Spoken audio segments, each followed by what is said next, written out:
16-year-old Jenna Bowman and her mother, Beverly Bowman, are suing Jenna's ex-boyfriend, 19-year-old construction worker John Benningfield Jr., for vandalizing her car and for injuries she received when he tried to kill himself. Order. All rise.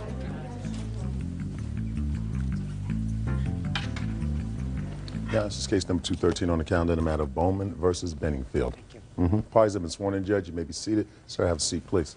You're Miss Bowman? I'm Miss Bowman, her mother. Okay, but you weren't there?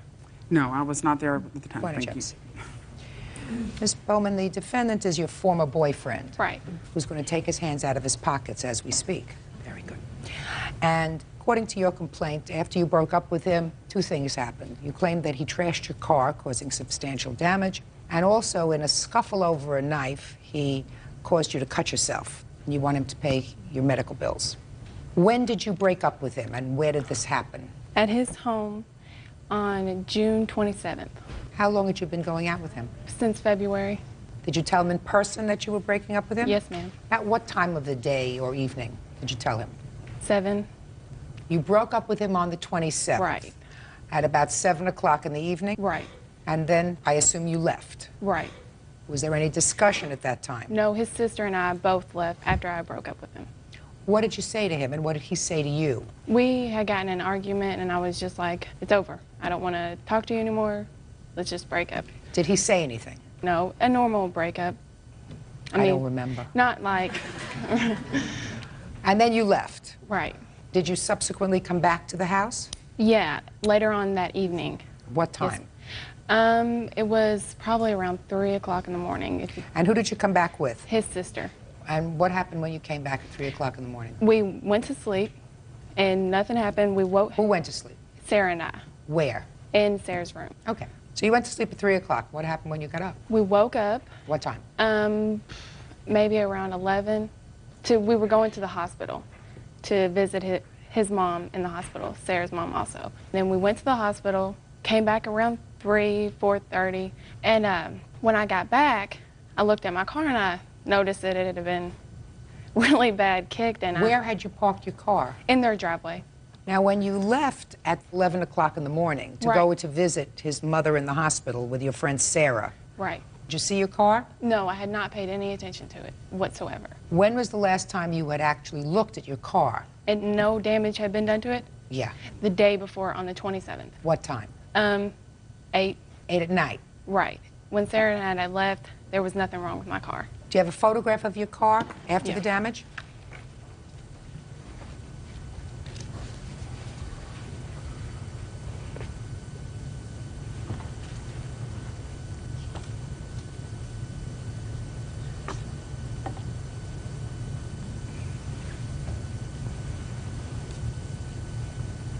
That was from a movie, right? I always loved that movie, right? What movie was that? Got to think about that one.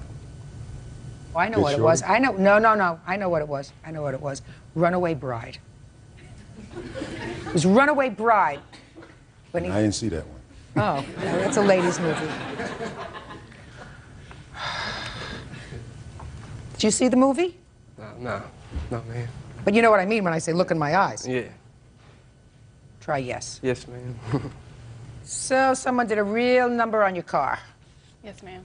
And then you went into the house? And called my mom, told her what had happened. And that's why your mom is here, because the car is really your mom's. Exactly. Go ahead.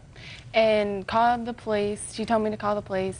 He was telling me, don't call them, it's not that big of a deal. And I called the police. Well, did you ask him what happened to the car? I said, what happened? I don't know.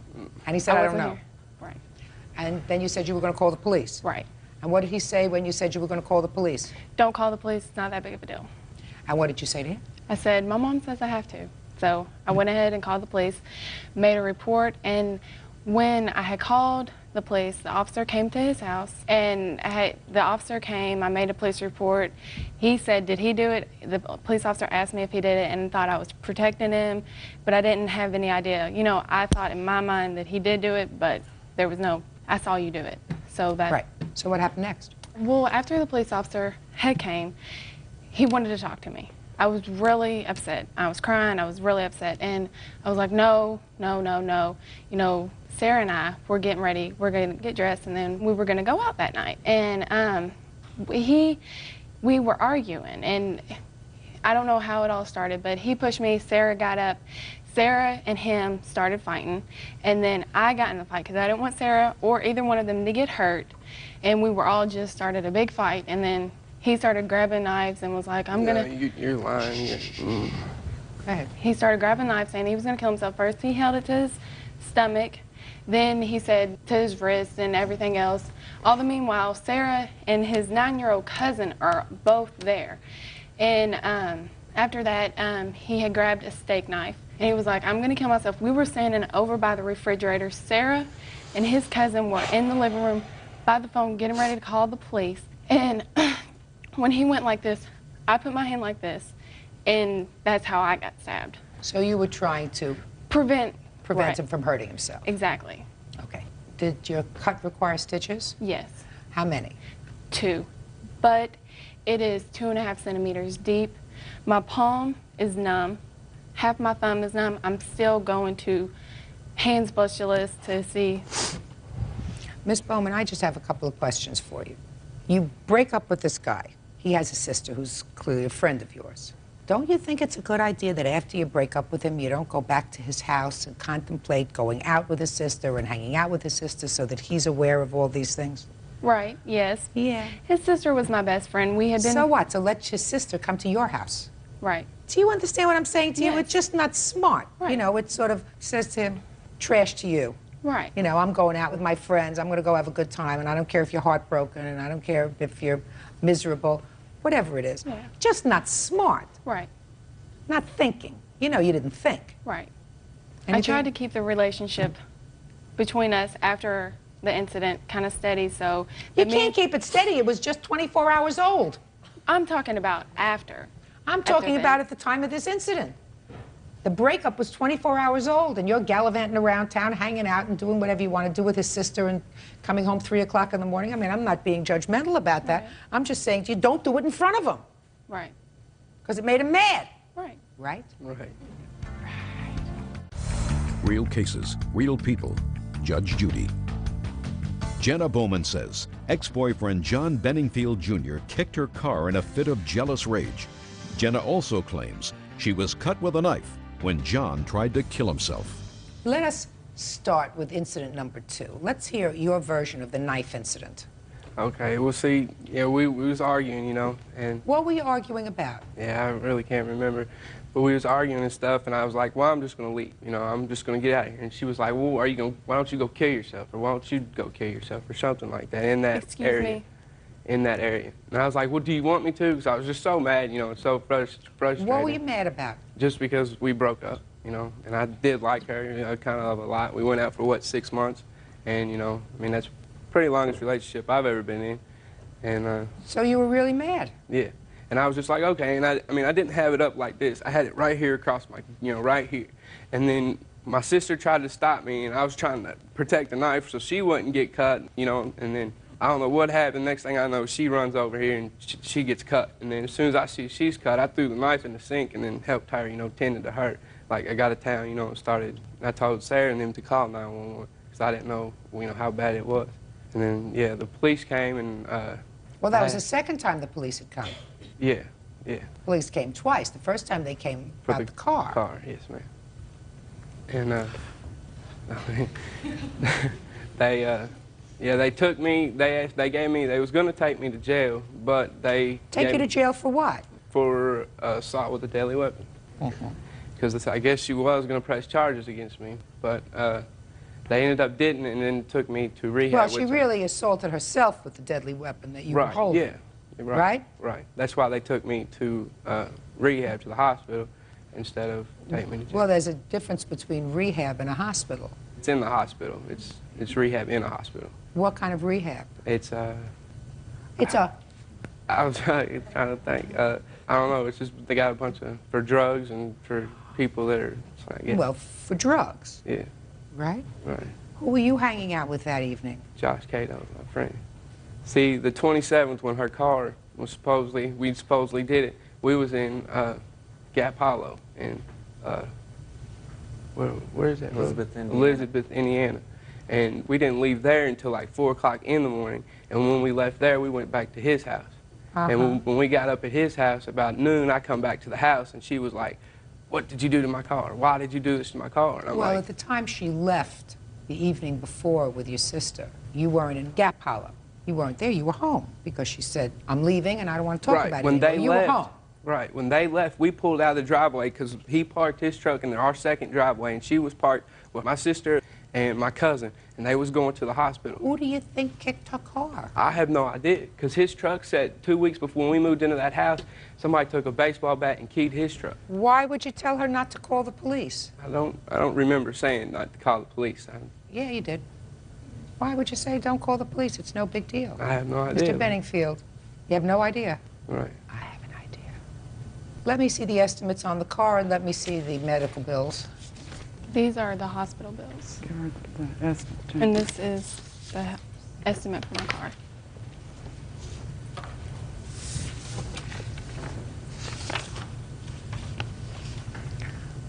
Don't you have insurance on this car, Miss Bowman?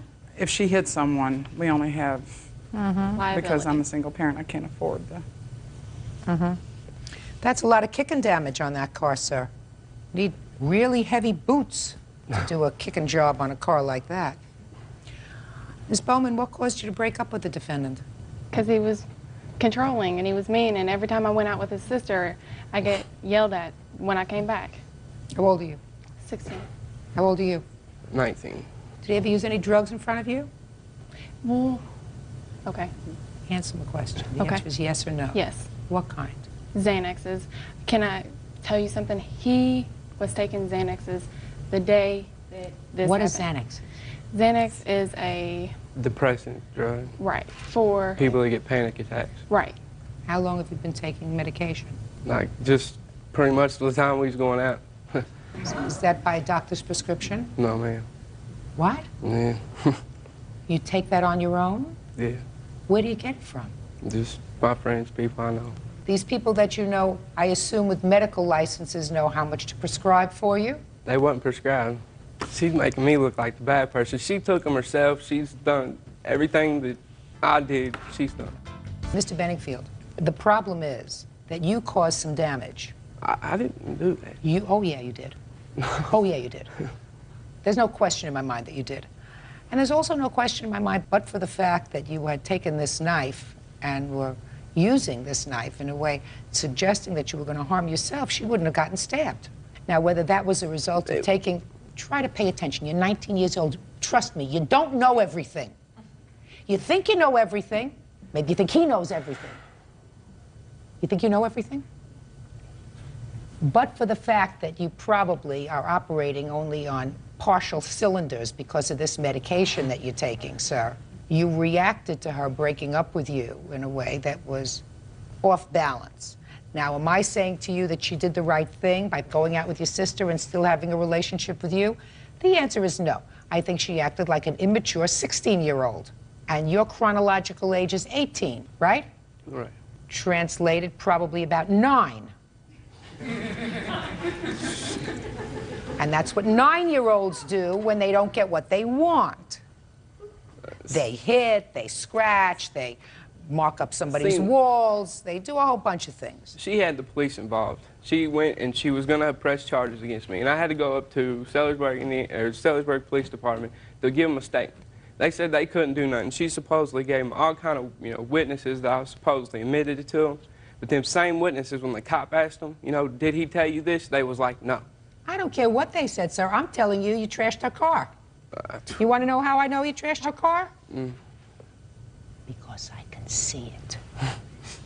I can see what happened when she left and how angry you were. How angry you were even the next day because you said that's why you grabbed the knife, because you were so angry, because you really liked her. And here she was telling you, I'm breaking up with you and I'm going to hang out at bars, friends, whatever, with your sister.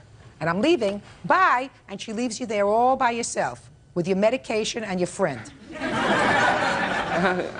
Grow up. Listen, you both got to grow up. I give you some latitude because you're only 16. You're 19 and no genius. but you're going to pay for the damage. Judgment for the plaintiff in the amount requested, which well exceeds damage to the car and your medical bills, $5,000. That's all.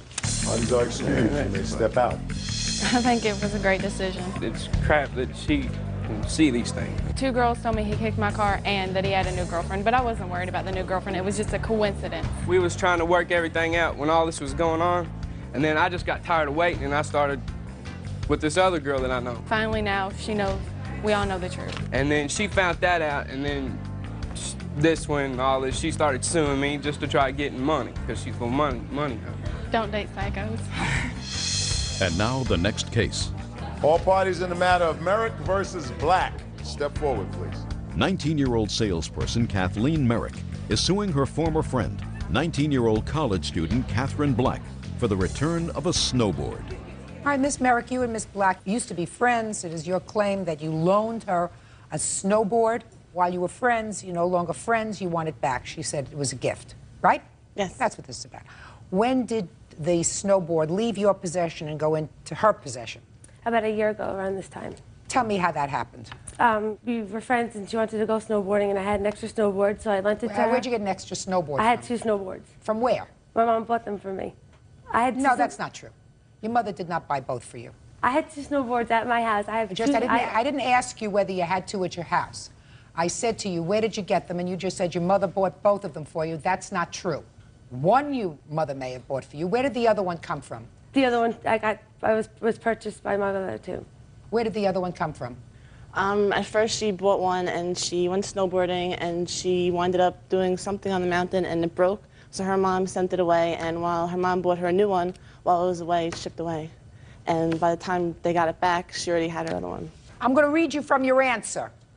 You said it started in October when she broke up with her ex-boyfriend and decided to get back a snowboard that was given to him as a gift while they were together.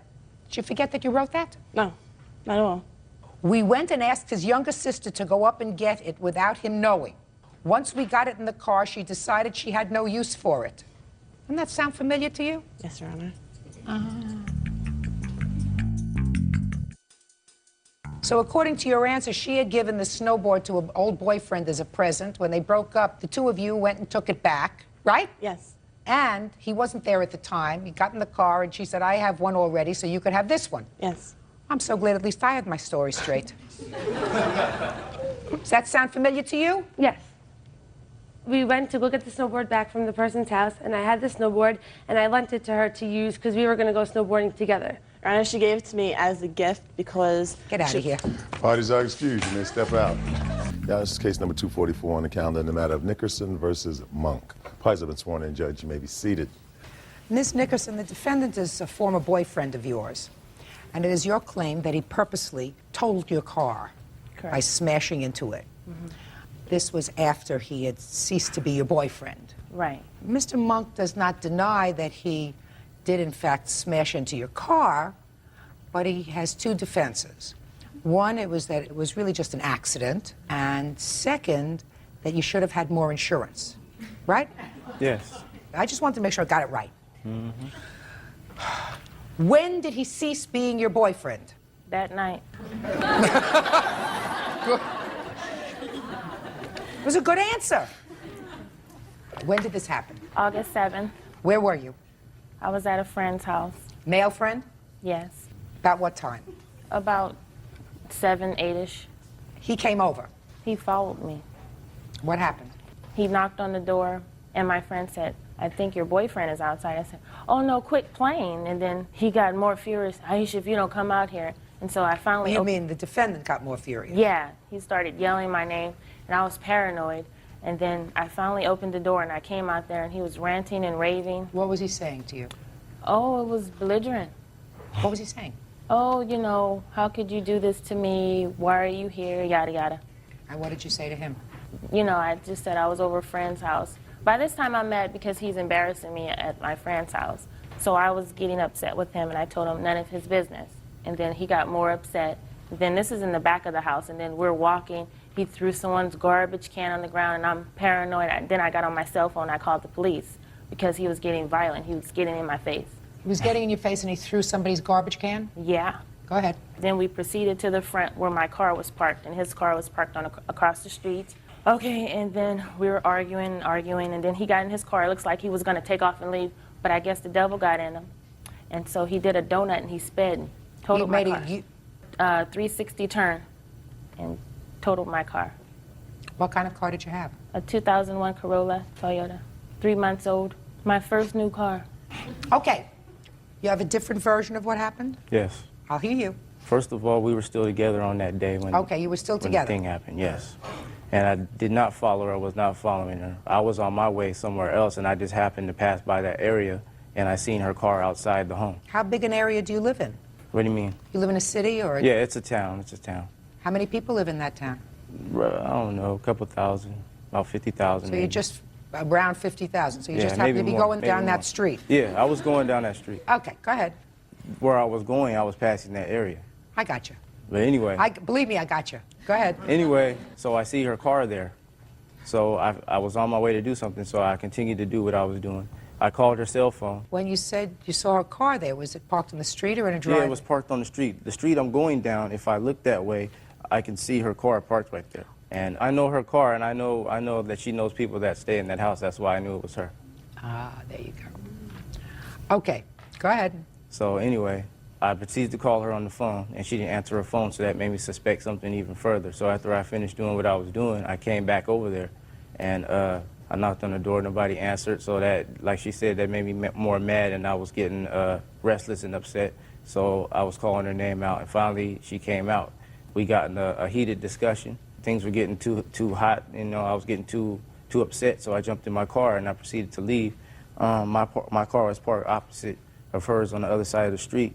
I went to make a U-turn. By this time, I'm so upset that I'm driving reckless. So I lost control when I was coming back after making a U-turn, and my car went into hers. Right. Okay, now, let's talk about the damage. The car's been totaled? It's totaled. It was not up. What kind of insurance did you have on this brand new car? The worst insurance in the world. Due to my age, I had to go with the cheap insurance. So I went to this place, but it was full coverage because you can't drive it off the lot without full coverage. So they're telling me they can only pay the blue book. So apparently the dealer must have gotten over on me on the overall price of the car, which, regardless of the case, I paid for it. That was my decision. Let me see the paperwork.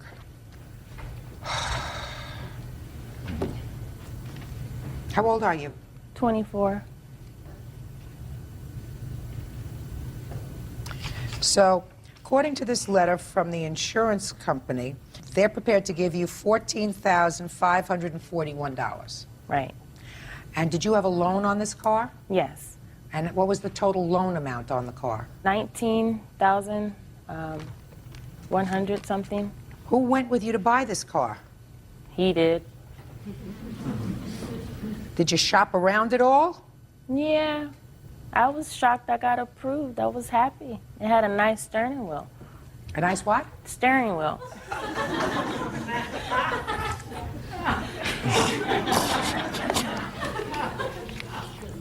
Leather. What kind of work do you do? I work at customer service. For whom? Kaiser. For how long? 3 years. How much do you earn? Not a lot. How much do you earn? Yearly, about $30,000. How many payments did you make on this car? Like 4 payments. And how much were your payments? $365. A month? Yes. Plus $120 of that insurance. 120 of the 365 was for insurance? Mm-hmm, the insurance. That lousy insurance. Can I say their name? The insurance name? Sure. I can? Sure. They suck. Good. Real cases, real people. Judge Judy. Aisha Nickerson claims ex-boyfriend Carl Monk crashed into her car during a jealous rage. Carl says it was definitely an accident. What percentage of interest do you have on this loan, do you know? 10%, 10.9. You're not a very good shopper. I was just with her. I wasn't helping her along. Well, you have to deduct the payments that you've already made to the company, because you don't have a payout figure, do you? No. Okay. That would leave a balance that you owe the company of about $3,765. Now, Mr. Monk, you hit a car. Yes. Gotta It was an pay. accident. Well, it wasn't her accident. It was your accident. But it was an accident. No, it wasn't her accident. It was your accident. She wasn't in her car. Her car was standing. Her car didn't move over to your car, right? Right. You hit her car. True. All riled up, angry, whatever else it was. Her car's not responsible for your anger. You are. So you got to pay her. Judgment for the plaintiff in the amount of $3,765. That's all. Parties are excused. You may step out. I don't agree with it. I think justice was served. Yeah, don't act on emotion. Stay single. And now the next case. All parties in the matter of Staley versus Thompson, step forward, please. 37-year-old trucker John Staley says during a visit with his sister, 38-year-old customer service rep Terry Thompson, she attacked him with a hammer. John says Terry lied to police and had him arrested for domestic violence. Mr. Staley, the defendant is your sister. Yes, ma'am. And according to your complaint, she filed a false police report causing you to be arrested, spending a day in jail. Those charges were subsequently dismissed, but you want her to pay for your lost wages. Yes, ma'am. Is that right? When did this incident occur that caused you to be arrested? August 9th, And where did it take place? at the defendant's home of residence. What were you doing there? On August 9th, I came home to my home, and I found my niece, my oldest niece, on the phone. Your I asked oldest her- niece is your daughter? Yes. Go ahead. She was calling people on the phone, and she advised me that her car had broken down. She didn't have any money on her, and she needed help getting the car towed to get the car fixed. And she asked for my assistance. At the point, I didn't really have any money, but as we were discussing this, the tow truck showed up at my residence. So I told Lori to go with the tow truck driver to go get the car, have the vehicle towed, and I would go to the bank, withdraw money to pay for the towing. And Lori needed to go back to her mother's house, so I took Lori back to her mother's house, and that's what I was doing there. And what happened when you got there? I walked with Lori upstairs to the apartment. I stayed in the hallway. Your Honor, of the- don't put your hand up yet. You'll have an opportunity to tell me your side of the story. I stayed in the hallway while Lori went in and got her things, and there was a discussion that Terry made about that I owed her an apology over an incident that took place 2 years ago. Have you spoken to your sister since? I haven't spoken to my sister since February or March of this year. But you were outside in the hallway. I was in the hallway of the apartment. She came out to the hallway Yes, she did. to tell you She that wanted an apology, and she made some statements, and I told her she needed to get her facts straight on that issue, but I wasn't going to apologize for this incident. It's 2 years old, and there was no need, and I felt I was in the right of that incident. Okay. And she told me to leave, and I tried telling her that I needed to take Lori back to get her car, and she said, "No, you're not." She demanded that I leave, and if I didn't leave, she was going to go in, get a hammer, and she was going to beat me with the hammer. And I said, fine. So I turned around, I started walking down the steps. I was on the second step when my sister tried shoving me down the stairs. As she was pushing for me from behind, I turned around with my arm, I raised my arm in defense, and at the same time, I tried to maintain my balance on the stairwell. Had she gotten the hammer? Not at that point. She got hysterical and everything. She started screaming out loud, and she ran back into her apartment. And I started walking down the stairs, and I was at the first turnaround. There's 3 flights of stairs, and there's a turnaround at one point, and that's when she emerged with the hammer from the apartment. Did she come down the stairs to Yes, where she you did. were? I started running down the stairs. I was at the bottom of the stairs when we came together, and she went to swing the hammer, and I put my hands up in a high blocking fashion, and the hammer caught my right forearm, and then I returned a kick to Terry, kicking her away from me, and this bought me a couple seconds to get out the door. Terry then chased me out the door, and I turned and I tossed my keys at Terry. I missed Terry, and my keys went into the bushes on the east side of the doorwell. And then she continued to swing the hammer, and she started yelling to her neighbors, "Call 911! I'm being assaulted!" as she was swinging the hammer. Did you report this to the police? Yes, I did. When? What happened was Lori came out, and I ended up taking Lori back to her car. When did you report this to the police? After I dropped my niece off at her car, I went straight to the sheriff's department. And what happened when you got there? They interviewed me, and I told them about the apology and Told them the story. told them the story. They said they had to talk to Terry about the hammer because she didn't originally tell them about the hammer. And they come back and they said she admitted to using the hammer and that I admitted to kicking her. And as far as they were concerned, this was mutual combat. And their policy is to take one of us to jail. They elected me because I was already there. And subsequently, the charges were dismissed. Yes, ma'am. Let me see your paperwork, please. Now, Ms. Thompson, you tell me your version of these events, please. He's been told several times, this would meaning the 5th time of this year, that he doesn't need to be over harassing me or coming over to my apartment. There's no reason for him to be over there since we do not get along. There's been a few domestic disputes in the past. Whatever. Your daughter came home to gather some stuff. Your brother is standing outside in the hallway of your apartment. What happened from there? Okay. Well, I buzzed my daughter to get in. I only seen my daughter get in. Fine. Your brother is standing in the landing. He pushed his way in my apartment. Where was he in the apartment? He was standing in the living room. Is the living room as soon as you enter into the door? Yep. Fine. Okay. So he's standing in the living room. What happened next?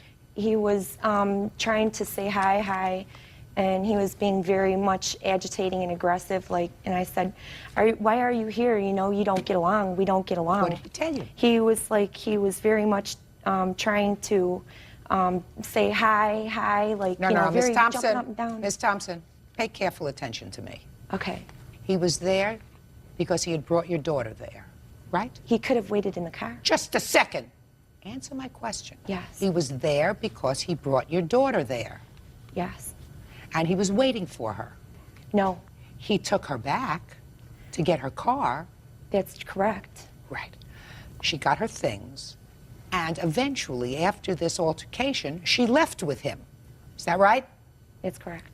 Now, I want you to tell me about this hammer that you admit that you hit him with. First, he punched me first before I got a chance. Where did that take place? It happened in the hallway. What level of the staircase did it happen where he punched you? On the 2nd level. Was he in front of you or behind you? He was in front of me. What were you doing following him out of the building? He was still agitating me the whole way. What were you doing following him as he was leaving the building? Your Honor, he's constantly over in my apartment. I don't care about constantly over. I'm asking you, he's leaving. You told him to leave. He's on his way down the stairs. Right, agitatingly. Not agitating, leaving the building. Whether he's leaving the building and he's saying words to you or he's not saying words to you, he's leaving.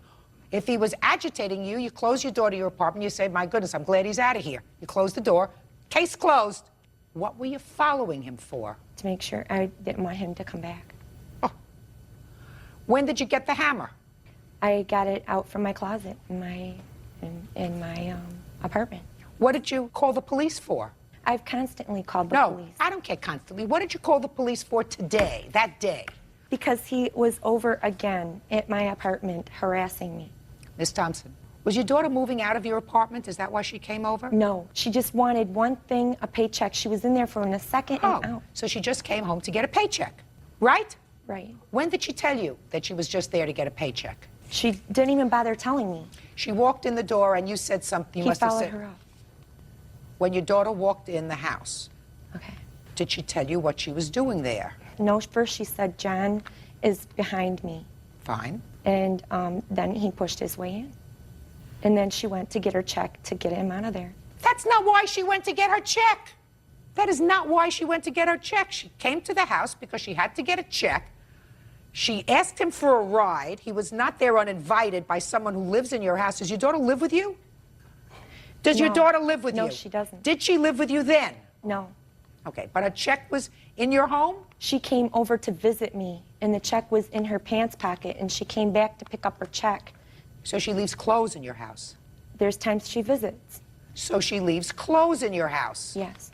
So she invited him to drive her home. She walked in and said to you, John's behind me. Not John's behind me, he's stalking me. He followed me here in order to hurt you. Yes, he did, Your Honor. No, he didn't, Miss Thompson.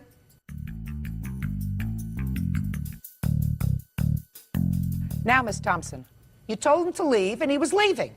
And your daughter was still upstairs. You're the one who gets agitated. Because you were following him down the stairs, you went upstairs, and you got a hammer. And he couldn't stay in his car? He could have stayed in his car. Mm-hmm. Sure he could have. That doesn't give you license to go and get a hammer and assault him with a hammer. That doesn't give you license to do that. He's not a stranger. It's not somebody that you don't know. You may not get along with your brother, Miss Thompson, but that doesn't give you license to pick up a deadly weapon and to use it at all. And you're absolutely responsible for his lost day's wages, which in this case, all he's suing for is $134.84. You got it. Judgment for the plaintiff. Parties are excused. You may step out. Now, this is case number 16 on the calendar in the matter of Craig versus Kane. Parties have been sworn in, Judge. You may be seated. Folks, have seats. Ms. Craig, it is your claim that the defendant assaulted you at a high school reunion. By the way, when was the reunion? November 22nd. 2000? Yes, Your Honor. How do you know her? She is my ex-husband's fiance. Anthony is my husband. And you used to be married to her? That's my ex-wife. Okay, so this is not the fiance. They are married? Yes. Did you know that? No, Your Honor. Well, they are married. Okay, have you ever had any problems with her before? Well, prior to the incident, they had called CPS on me and fabricated lies about me. When had they called Child Protective Services? It was about 3 weeks to a month prior to that. What was the complaint? They were fabricating lies saying that I was a drug user and that domestic violence in my home. And the CPS had came to my house and my children's school and my work and everything, and they closed the case prior to my reunion. Does your ex-husband see the children? He sees the children on and off. He hasn't been seeing them lately for the past couple weeks. Okay, so that's the backdrop. Then you all go to the reunion. I assume you all went to high school together. Yes. And tell me what happened when you got to the reunion. I showed up at the reunion at approximately 9:30. I paid $75 just for myself to go. And I was walking around talking to my friends, and I was looking for this man in a blue and the black shirt.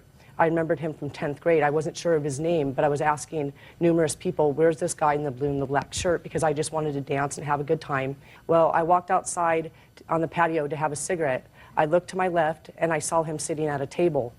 And I walked over to the table, and I said, oh, James, because we had name tags on. And he lit my cigarette. When I bent down to light my cigarette, I saw Maida out of the corner of my eye talking to two of her girlfriends. She appeared to be upset. Her girlfriends were huddling like over her, like she appeared to be upset. I just said to James, I said, you know, would you like to dance when we go back in after having our cigarette? I'm really glad I came. You know, I'm seeing a lot of people I haven't seen for a while, and that's about as far as I got. At this time, Maida approached me from the side. She got like this close to my face, and she says, did you even graduate? And she appeared to be, you know, drinking, maybe intoxicated, I don't know, you know, because the reunion started at 6. And I said, of course I did, Maida. And at that time, she pushed me down. I fell down. I was wearing a dress. I have a cut on my leg and injuries. I have photos. Just a second. She pushed you down how? She just pushed me down, physically pushed me down. I fell down and I cut my leg. When I proceeded to get up, I wore my hair down that night, and she had got my head into a firm like headlock, and there was big heating lamps there at the Mission Inn in Riverside, and she was trying to bang my head into one of those heating lamps. And at this time, because of the fabricated lies, you know, I'm not going to lose. Shh, just a second. Don't tell me fabricated lies. Well, just tell me what happened. Well, due to the prior incidents of them calling CPS, I cannot even touch her, not even in self-defense. At this time, after she pushed me and I started to get back up, I placed my hands right here, like I'm not even going to touch you. I refused to touch her. Why, is there an order of protection against you? No, I just refused to touch her. What do you mean? I don't understand. You said, due to the prior incident with CPS, I'm not allowed to touch her or go near her. Because of them calling CPS, I was afraid that they would lie and I would go to jail and I would lose my kids if I even defended myself one bit. So I did not even touch her, Your Honor, not once. My hands were behind my back the whole time. At this time, James saw that I wasn't even defending myself. Don't tell me what anybody else saw. Just tell me what happened. He stood up behind me and barricaded me because he saw I wasn't defending myself. At this time, Don't tell me what he saw, madam. Just tell me what happened. Okay, James stood up and barricaded himself around you. Okay, barricaded himself around me. At this time, she still had my head, and she couldn't bang it into the heating lamp because he was standing behind me, so she was proceeding with her nail around like this, trying to poke my eye out, and that's when I got scratches in my eye and a black eye. And at this time, the security guards came running out, and she released my head prior to them running out and screamed, Jennifer, quit hitting me, quit hitting me. She's a psychotic drug addict, and she's going to lose her kids to CPS in front of my whole reunion.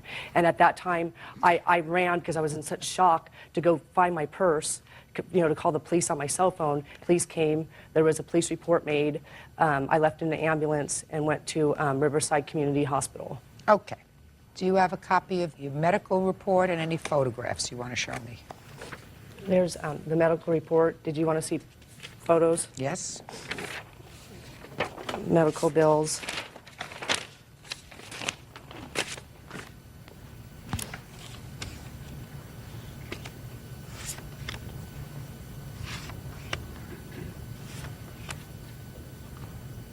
What are you showing me in this picture with your hands together like this? That one, I was just showing that I had a bruise on my wrist from where I was holding my wrist, and also to show that I had all my nails on, because if I was fighting back in self-defense, I definitely would not have any nails on. Okay. All right, let's see your version of what happened.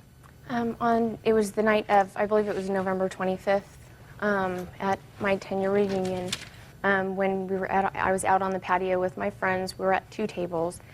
James was with us, and she approached us at the patio, and she asked Nancy if it was the smoking section. Nancy replied no, and she ignored Nancy, and she kept talking to James, who was clearly with us.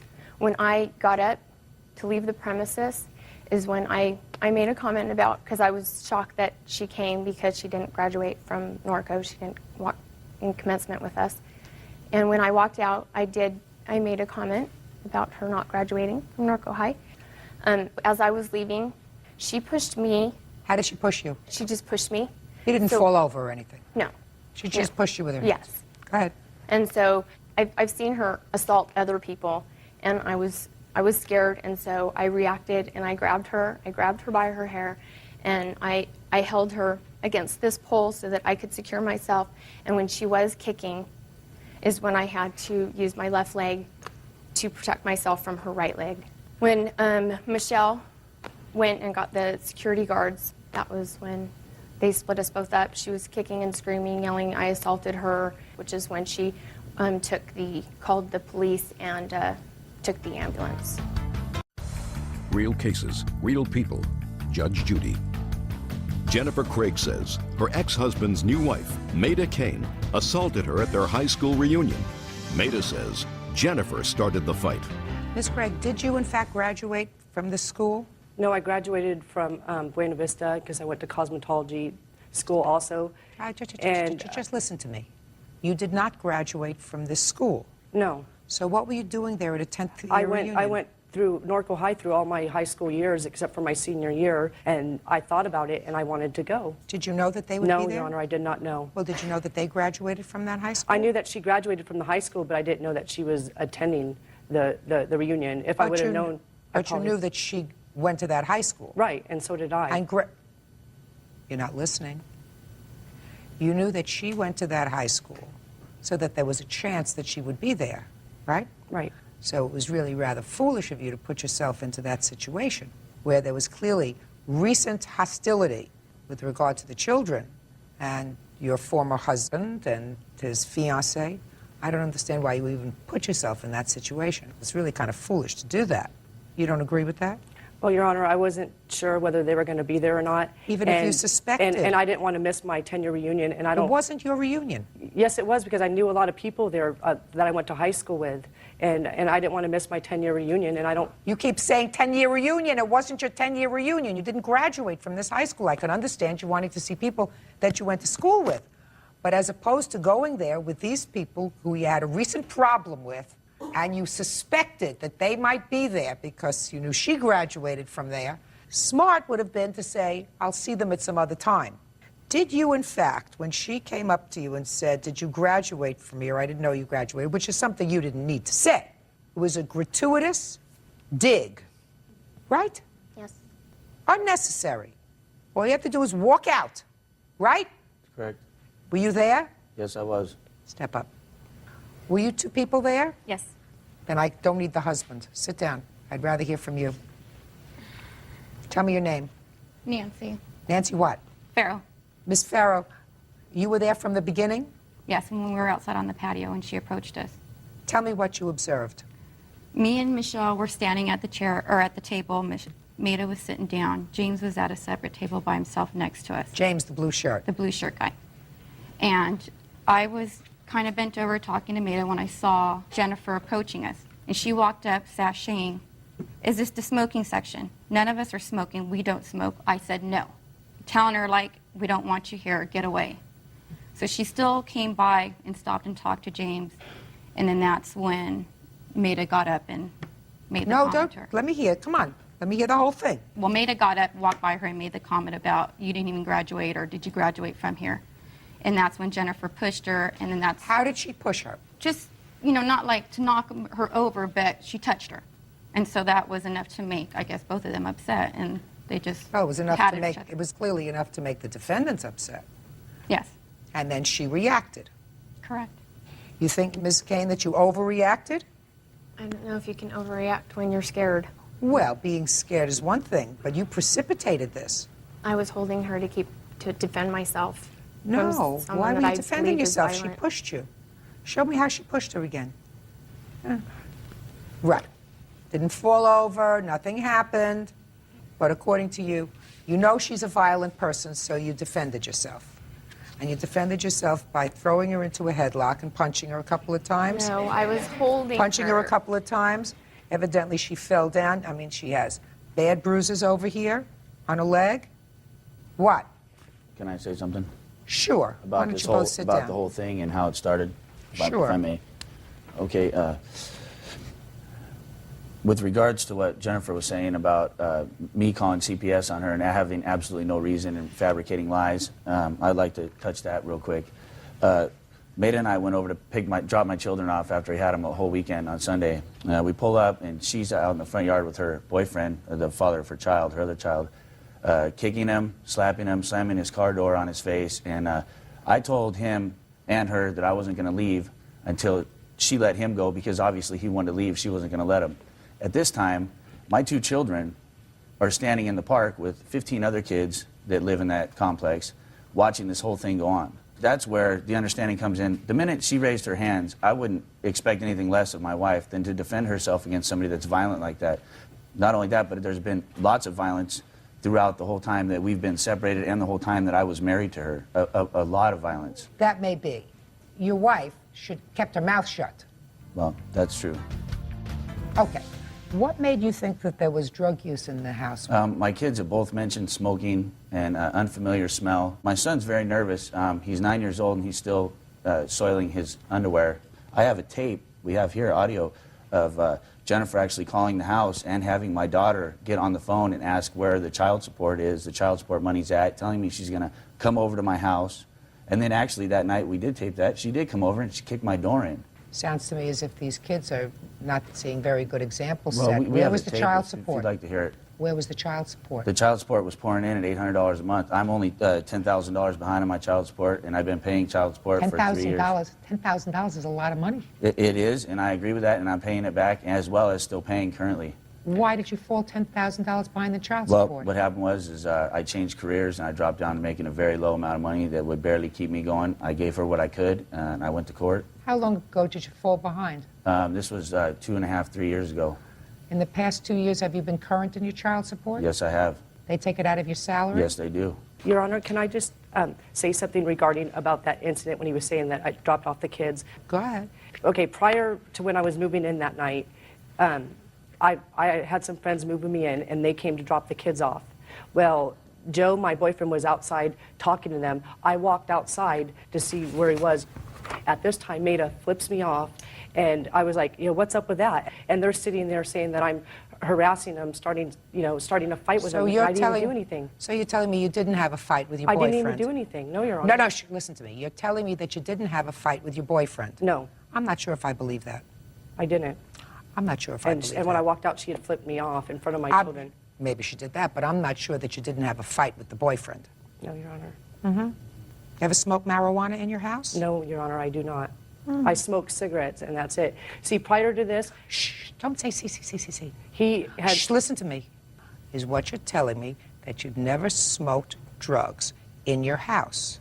Yes, Your Honor, that is correct. He had a hair follicle drug test taken on me in court that I had passed. I don't use drugs, and he just fabricates lies because he has child support. Her and her mother got in an argument, and Jennifer's mother wasn't allowed to see the children. And Maida and I had talked about that, and I said it's not right because she's done it to everybody in my family. She's done it to everyone on my side of the family, and she started doing it to her side of the family because her and her mother got in a fight. Her mother was the only stable thing in those kids' life at that point, and I knew that. I was only seeing them every other weekend and once a week, you know, on Wednesdays, and I knew what was going on. So I called her mom and I said, hey, anytime you want to come over here and see the kids, you're more than welcome, blah, blah, blah. Her mother comes over and tells me that she knew she did a bad thing. And I said, well, what's that? Well, she knew that Jennifer was on drugs and went on the internet and got the chemicals that you need to put on your hair to wipe everything off your hair follicles. That was the first person that told me that. The second person that told me that was her boyfriend, Joe, because they were fighting, and he told me, you know, he came over to the house going, I don't know how you dealt with it as long as you did, blah, blah, blah. And I said, hey, you know, to be totally honest with you, I did what I did, and it's over. I found somebody I'm really happy, you know, and there it is.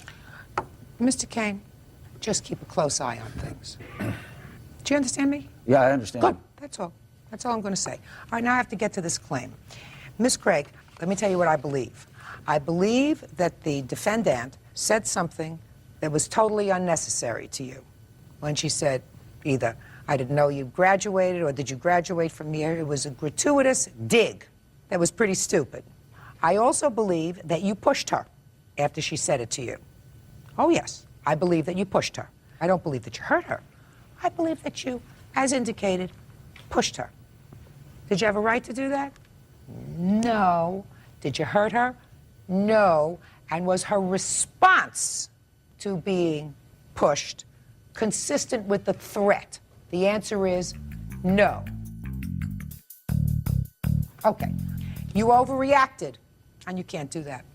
I honestly believe that you could have avoided the problem with her totally by just walking out. Keep walking, right?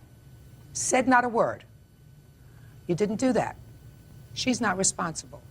You're responsible. I think that there's more to the underlying case here with regard to the background, what's going on in her house, but I can't get into that now. That's just a sense, which is why I said to you, just be vigilant. Do you understand? But you are responsible for her medical bills, and I believe that you are also responsible for some of her pain and suffering. I also think that you have certain responsibility because you were the first person to put your hands on her. I honestly believe that you pushed her first. I believe that because that would be a natural reaction by somebody who has somebody coming up right in their face and saying something that was nasty. You might not hit her, and I don't think you hit her. You shoved her out of the way. Did not require the defense that you attribute to, well, I knew her history as of being a violent person, so I defended myself. Do you understand? You had medical bills of $1,441.39, and I believe you were probably out of work for a couple of days. And I believe that you had some pain and suffering, and I'm entering a judgment for $3,000 in favor of the plaintiff. That's all. Parties are excused. You may step out. Yeah, this is case number 215 on the calendar in the matter of Lee versus Kearney Yawan. Parties have been sworn in, Judge. You may be seated. Folks, have seats. Ms. Lee, according to your complaint, the defendant was living in your home. You were living there with a friend of yours, and he was the friend's boyfriend. Is that right? Yes. And you claim that he started a fire in your home, caused substantial amount of damage. You want him to pay for all of the damage. The defendant's answer indicates that, well, it was an accident. And two, he fixed a lot of the damage, and there should not be anything that requires any professional attention. Is that right, sir? That's right. Okay. When did this happen? Well, it took place around February of 2000. It was close to midnight, where he had apparently started the fire by himself. And somehow he had used kerosene, and it got out of hand. He left a trail of kerosene from the front door to the fireplace. So when he started to light the fire, it trailed back, of course, to the front door on the hardwood floor as well. You have pictures of the damage? Yes, I do. Were you in the house at the time? Yes, I was. The fire was extinguished so that nobody was hurt? Correct. Fortunately? Fortunately, okay. Yes.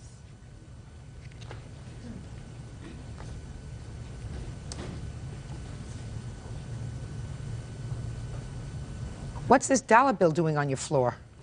Oh, I had a friend took that, and he just put the dollar bill there just to focus in on the area. I see.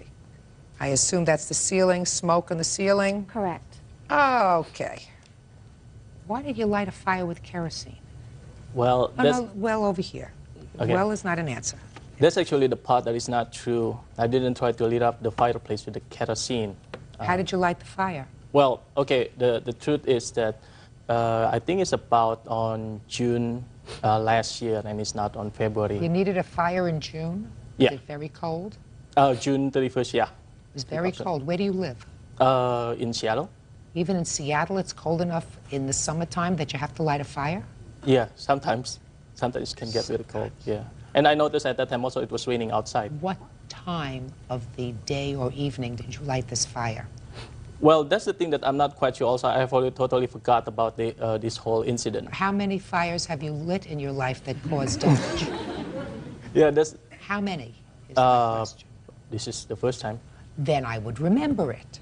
Do you understand? You almost burned the house down. Yes. How did it happen? Okay, I Do have you a remember drink. how it happened, Yes, sir? I remember. You remember clearly how it happened? Yes. Go ahead. So at that time that it was late at night, and then I was setting up the fireplace, and then after that I go make myself a drink. What time were you setting up the fireplace? It's probably around 10 o'clock. Didn't you have to get up early in the morning? Yes, I do. Because that I thinking I was just going to set up the fireplace for about an hour, and then after that I will No, slowly, sir. extinguish it. You thought you were setting up the fireplace and what? For about only an hour. Fires don't last for only an hour. Yeah, but I decided that later on I will just extinguish it myself and then go to bed because I have to work in the morning. How'd the fire start? Okay, like I said, that when I get up and then try to make a drink, I have this vodka on my hand, and then I lit up the fire. I didn't use any kerosene or anything. It was a dry wood, so I just start up the fire right away. And then approximately after about 15 minutes or so, I decided I need to go to the restroom. So I go to the fireplace, and then put more wood into the fireplace. And then at that time, I put the glass with the vodka in front of the fireplace. And then I just totally forgot because that is dangerous. Had a little too much vodka. Yeah. Unfortunately, yes. Had a little too much vodka. Yes. There you go. I knew we were going to find the answer, sir, if we just kept going. So it wasn't an accident. It wasn't on purpose. It was caused by you having a little too much Stoli or whatever you were drinking. That's right. Right? Mm-hmm. So you have to take care of the damage. Now, what did you do to take care of the damage? Well, the next morning that I told... Fire department came? No, it didn't. Even though the fire alarm went off because of that. No firemen came? No. Your Honor, my son, the fireplace was about 10 feet away from his front bedroom door. And when he heard the alarm went off, he quickly went out. He went to the front yard, took the hose, and came in and hosed it down and extinguished it. There was damage. Damage to the floors, damage to the door, damage to walls, you know, soot. What did you do to fix all that? Well, I told my ex-girlfriend that I feel responsible for setting up the fire, causing the fire. Of course. Yeah. You are responsible. And then I feel bad about it, and then I'm going to fix it. So the next morning, I didn't go to work, and then I start from the painting the front door because it got the smoke stain on that front door. And also after that, I also fixed the hardwood floor just by sanding it, and then. Did you buy a sander? No, just like the sandpaper. That's not the way you fix a floor, sir. You don't take a little piece of sandpaper and just go over areas. You got to do the whole floor. Yeah. That's the thing is that because I noticed that only like there's like a small black stain on that hardwood floor caused by that fire. So you just took a little piece of sandpaper and went over it. Mm-hmm. What else did you do? And I also paint the ceiling, not the ceiling, but the wallpaper. You painted over a wallpaper. Mm-hmm. Only on the portion that got the smoke. You're not a decorator, are you, by profession? Huh? No. I didn't think so. So that's what you did. You painted over the wallpaper. You took a little piece of sandpaper and you went over the floor in certain spots, Mm-hmm. right? Yeah. And you painted over the front door. Now, before you painted over the front door, what did you do to get off the soot and the smoke and where it had been charred? Did you sand it down? Did you remove all the paint? No, I didn't. You just smeared a coat of paint over it. That's right. I'm not a handyman, so. When you cause damage to somebody else's property, sir, you may not be a handyman, but if you cause the damage, then you're supposed to get a professional to take care of it. You're not supposed to do it yourself. Let me see estimates of your damage. Do you have homeowners insurance? Well, Your Honor... Well is not an answer. My question is, did you have homeowners insurance? Why not? At the time, I was changing insurance companies, and the 2 weeks had lapsed, and this incident took place during that 2 weeks. Is this your own home? Yes. I want to see proof that you didn't have insurance.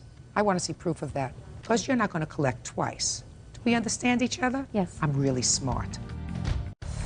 Real cases, real people. Judge Judy. Victoria Lee says her friend's ex-boyfriend, Kiet Kurniawan, damaged her home when he started a fire with kerosene. Kiet says the damage occurred because he left his vodka next to the fireplace.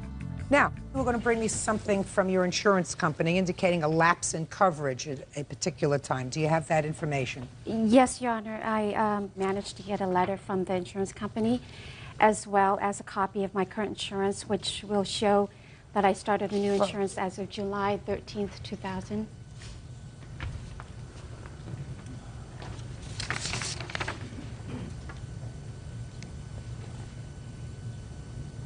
And that's in Seattle, Washington? Yes. When did you purchase the home? January of 2000. How much did you purchase it for? $240. You have a mortgage? Yes, I do. What's the mortgage? $189. If you have a mortgage, you have to have insurance. Yes. The lender requires that you have insurance, and if you don't have insurance, they get insurance for you. So if you had to show proof at the closing that you had insurance, everybody knows that. What kind of business are you in? I'm a mortgage consultant. You got it. Do we understand each other? Yes, Your Honor. But my home had closed in January, beginning of January, and then I had wanted to switch insurance company after it had closed. And I was hoping that the lender would not find out, which they didn't. So I did go ahead and get insurance with a different company as of July the 13th. So what you're telling me is you fraudulently misrepresented to your lender that your premises was insured. Is that right? No, it was insured at the time of the closing, Your Honor. Well, at the time of the closing in January, if it was insured in January, it would have been insured in February, when you say the fire took place. I wanted to change insurance company, so I had canceled it. Well, that's not his problem. He had an accident in your house. If you had insurance, which you should have had, then you would have been totally covered. Is that right? Yes, Your Honor. Case is dismissed. Parties are excused. You may step out. I fixed it. And I actually told my ex-girlfriend that I will fix it. Don't you let your insurance lapse. And now the next case. All parties in the matter of Brewer versus Oldham, step forward, please. 38-year-old woodworker Karen Brewer is suing 28-year-old grocery manager Johnny Oldham for reward money that was promised for finding his toy poodle. Miss Brewer, according to your complaint, you found a dog that turned out to be the defendant's dog. The dog was returned to the defendant, and you believe that there had been a reward for the dog, $500, I believe. You want the reward money. Yes, ma'am. When did you find this dog? My daughter and I was coming back from a Little Rock, and we found it on June the 24th. It was running, dodging cars across the interstate, and we saw it, we stopped, and we picked it up, and we had called the number that was on the tag, which was his phone number and the veterinarian's number. Was unable to reach anybody, so the following day... What day of the week was the 24th of June? It was on Sunday. Okay, go ahead. On the 25th, I had called the vet and reported that I found the dog and where, and left my name and phone number with them. Did you speak to a person or an answering machine? I spoke to the person. Okay. Later Monday night, the dog was having seizures. So I called the vet the following next day to see if they were able to locate him, and they still didn't. And I had continued to keep calling his home because they gave me his name and his address and everything. Did you do anything for the dog when the dog was having seizures? I just did what the veterinarian said, just stay with them and talk to them and just be there with them. What kind of dog was it? It's a poodle. You have any animals of your own? Yes, ma'am, I do. What kind of animals? I have Chihuahuas and a Basset Hound. So you have small ones and then one short one, but long. Short and long. Heavy. Big ears. Big ears. Go ahead. I continued to keep calling all week, and we finally got a hold of him on Friday, or to his wife. Almost a week later. Yes, found the dog on a Sunday. The following Friday, you Yes, got ma'am. in touch with him. Okay, you spoke to his wife. I had spoken to his wife, told her my name and phone number, and that I had found the dog and where, gave her my address for them to come pick it up. And she had told me about a reward money. Where's your wife? She's at home with our children. Go ahead. I didn't even know anything about the reward money. His wife had told me, and she said that they have not told their kids because they didn't know what to say to their kids. Did she say she was paying the reward money? No, ma'am. She said that a kennel was. So who came to pick up the dog? He did about an hour later. And you gave him the dog? I gave him the dog. Did you have a discussion with him about this reward money? He told me that he had talked to the kennel, and the reward money still stood since I had found the dog, and he's going to make sure I got the reward money. That's what he said to you? That's not what Shh, just a second. That's what he said to you? That's exactly what he said in front of my daughter and my son and nephews. Okay. And you never got the reward money? No, ma'am. He went and picked it up. Okay. Now, Mr. Oldham. Yes, ma'am. I gather that you were on vacation, which is why the dog was kennelled, according to what I read in your papers. Yes, it was. When did you go on vacation? I left on a Saturday afternoon. And how long were you and your family away? Till Thursday afternoon. No, ma'am. I'm sorry, we got back on a Friday. I apologize. Good. Now, during the time you were away on vacation, you had no idea that this dog that you had put in a kennel, No. right? Let me finish my question, then you can say no. While you were away for that week, you had no information that your dog that you had placed in a kennel had somehow gotten loose, escaped, been lost. Is that right? That's right. So you get home Friday, and you get a call from the plaintiff. Yes, ma'am. Who told you she had your dog. Yes, ma'am. And you went and got your dog. That's not exactly how the events took place. Well, tell me how they took place. Okay, we got back home that afternoon, and my mother-in-law called me, first of all, and told me that the dog had been stolen from the kennels. Mm-hmm. She said she didn't call us when we were on vacation because she didn't want us to bother us while we were on vacation. There was nothing we could have done anyway. Good idea. See how smart your mother-in-law is? Very smart. Very smart. Good. So we directly after that, we called the kennels, and my wife talked to her, and my wife lost it. She was bawling, and I got on the phone, and I told her, I said, how can you tell me that my dog was stolen? It was the only dog stolen. She said, well, it was, and I told her I was to be right there. I went down there to talk to her person to person. Now, the kennel and your vet are two different people, is that Yes, right? ma'am. Okay, go ahead. So you went down, you spoke to the kennel people. What happened next? Well, she called 5 minutes after I got off the phone. Fine, so that's what I said before. I'm She sorry. called you. She called me 5 minutes after I got off the phone with the kennels. Did you ever call your vet? Yes. Pay careful attention to what I'm asking you. When you called your vet, did your vet advise you that they had received a telephone call days before from the plaintiff? No. Did you ask them? Yes. And what did they say? They said they received a telephone call from her asking about our dog. Well, that's what I'm asking you, sir. I'm not playing with you. I'm sorry. I They didn't understand the received a question. telephone call from the plaintiff days before Yes, ma'am. saying, I found this dog. Here is the tag number. No, ma'am. They called. She said that the information that they asked was they wanted to know about the dog. They wanted to know information about my dog. They did not tell her that they'd found my dog. They said they wanted to know information about my dog because it had seizures. Oh, I don't think that that's true, Mr. Oldman. I think you're making that up, sir. I've got a letter from the veterinarian. I don't think that that's true, sir. Mr. Oldham. I've got a letter from the veterinarian also. Yeah, I'd like to see both letters.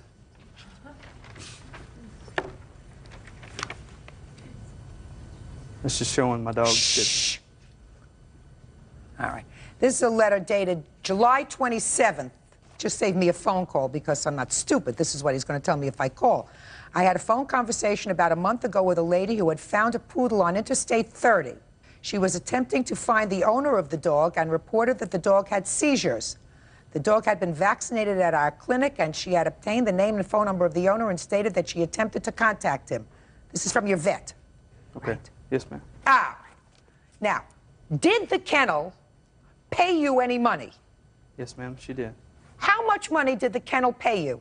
She gave me $500 for her irresponsibility and compensation. Baloney! I absolutely believe the plaintiff when she said to me that she was told there was a reward. Not a reward that you were going to pay for the dog, but a reward that the kennel was offering for the dog. No, ma'am. I mean, No, ma'am. I went up there to get my dog from the kennels. Yeah. After I got it, it was infested with fleas. I took it to the kennels and I said, would you please dip it? It's infested with fleas. The conversation we had between her was that we believed that she had something to do with the stealing of my dog. I want to tell you something, Mr. Oldham. There is something wrong with your mind. Why would somebody who stole your dog call the vet, report that she had found this dog, say, I don't understand it. The dog has seizures. Could you help me out? I don't know what to do with the dog has seizures. Then pick up the phone and try to call you. Now, there's no question she had been trying to call you continuously because she called you on the day you returned from vacation. You think that that was just an act of God that she called you just on that day? She had been calling you continuously all week. What you did was the wrong thing. You should have paid her yourself for finding your dog. Instead, the kennel, who was responsible for lax security, offered a reward. She found the dog. She wasn't even looking for the reward. She wasn't. She was promised the reward because she was told that there was a reward. And then you went, picked up the money, and kept it. Judgment for the plaintiff in the amount of $500. Thank you. Parties are excused. You may step out. Yeah, this is case number 238 on the calendar in the matter of McKee versus Granados. Parties have been sworn in, Judge. You may be seated. Ma'am, have a seat, please. Mrs. McKee, you have a daughter. Yes, ma'am. The defendant has a pit bull, right? Excuse me, Bird. Could you ask this young lady to either get a sweater or to get out? It's a courtroom. A little improper decorum. You can find a sweater, you can come back in. Now, it is your complaint, Ms. McKee, that the defendant's pit bull bit your daughter. The defendant does not deny that his pit bull bit your daughter, but he said it was her fault. Correct. Okay. Tell me your first name. Rosemary? Rosemary, do you remember when this happened? Yes. Tell me when. It was July 20th at approximately 12:30. In the afternoon? Yeah. Would you feel more comfortable talking to me up here, or you want to stay near your mom? There. Come on. Okay.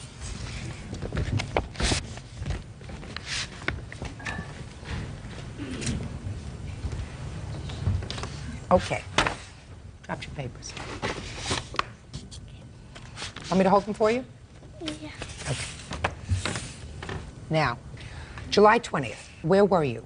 I was riding my bike across the street from my house by the thrift store wall. And did you see the defendant and his dog? Yeah. Tell me what happened. I was riding my bike and then I stopped. He was with a painter that was painting the wall, and I stopped and I asked the painter what he was painting, and he said he was writing. He was writing? Yeah, he was writing. And then they both started laughing, and then so I started riding my bike and I pedaled like 3 or 4 times, and then the dog like went out and grabbed me. Where did the dog grab you? Right here on my leg. On your leg? Yeah. And I fell off my bike and I was screaming. They pulled the dog off of me. And The defendant and the painter? Yeah, and another guy. And then he asked me if he wanted to carry me, and I said no. So I hobbled to the, I hopped on this leg to the closest stairs by a building, and I sat there screaming and crying, and my friend went to go get my mom, and my mom was like really worried and stuff, and he kept saying he's sorry, and then all these people were watching, and they were like, what happened? And he said that I was trying to touch the dog and get close to him and like petting him and stuff, but I didn't even look at him or anything. Did you have to go to the hospital? Yeah, he called the ambulance on his cell phone. He did? Yeah. Did the ambulance come? Yeah, in like 45 minutes. How many stitches did you need? 26. Do you have a scar on your leg? Yeah. I would like to see it, so I'm going to come down. Okay. Unless I can see it from here. That's quite a bad scar. Yeah. Did you see the scar on her leg? I haven't seen it, no, ma'am. Why don't you go stand next to your mom? Okay. And there are the pictures when I got stitches if you want to see them. Why don't you take a look at her leg? Because you should be able to see what I see.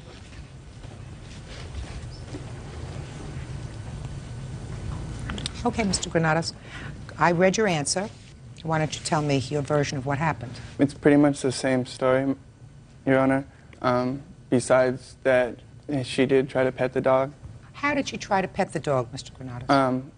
He was confined. He was on a leash. Yes. A 2-foot leash, which I was holding him the whole time. He was laying down next to the wall in the sidewalk, and she drove her bike up to both of us. Where you were standing with the painter. By the way, what was the person painting? A mural over some gang graffiti Like, So she drove up and she said to the painter, "What are you painting?"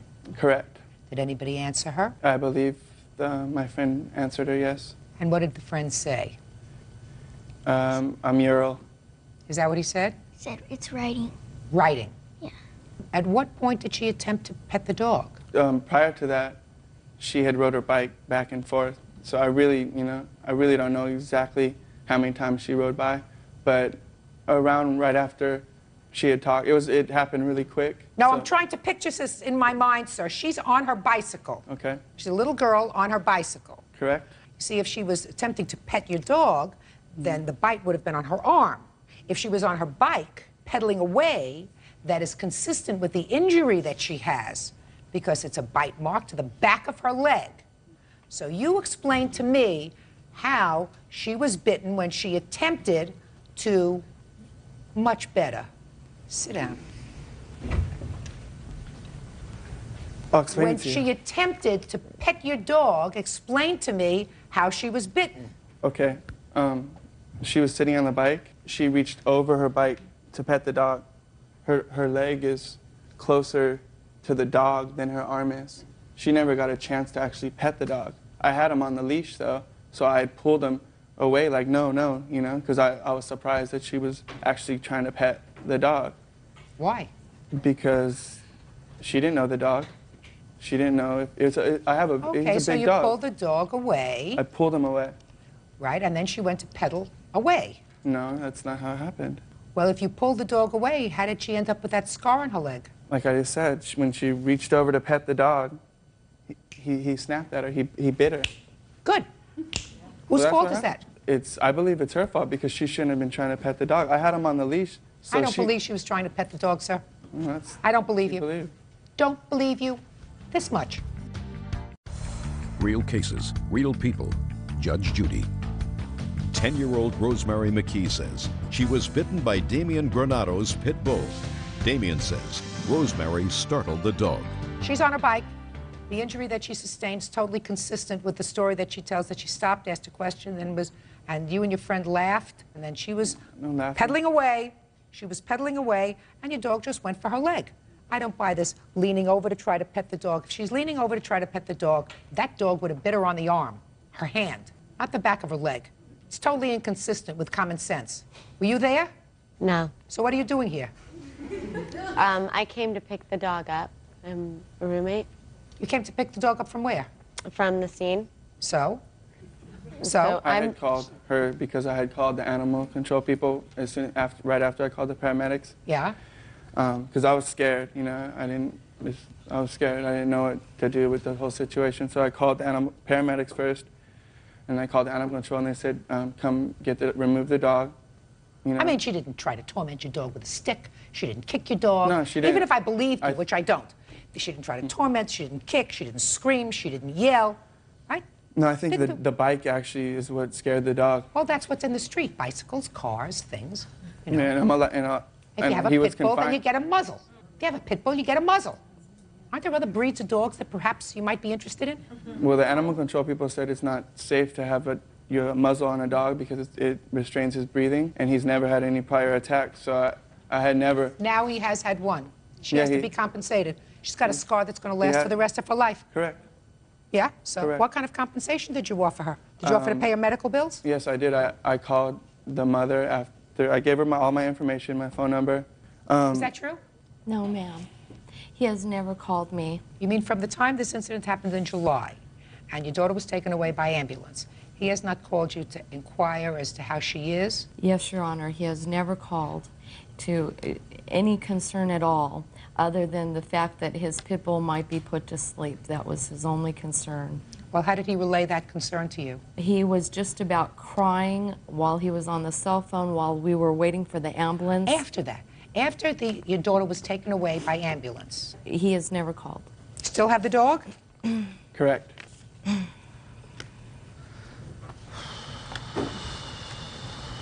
I assume you spoke to a plastic surgeon? Yes, ma'am.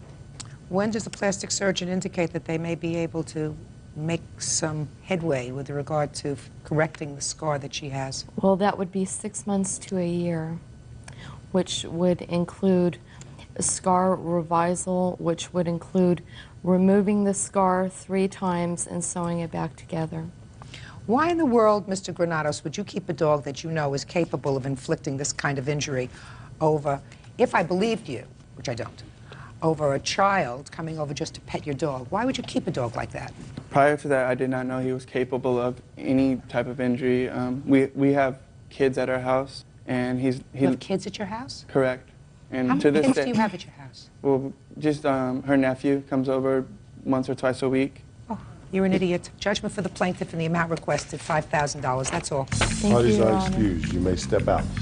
The police would not come because the dog was leashed. Honestly, I'm devastated. If that happened to my nephew, if the dog ever did that. The animal department would not come because after the attack, the dog was put into a car and contained. I mean, they had somebody from the city come to the house, and they said the house was safe and secure. And they interviewed the dog. Judge Judy has finally let my daughter Rosemary have a little justice.